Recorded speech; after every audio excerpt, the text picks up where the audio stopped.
أم حسبت أن أصحاب الكهف والرقيم كانوا من آياتنا عجبا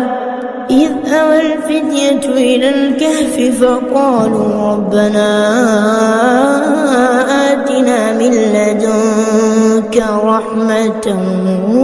وهيئ لنا من أمرنا رشدا فضربنا على آذانهم في الكهف سنين عددا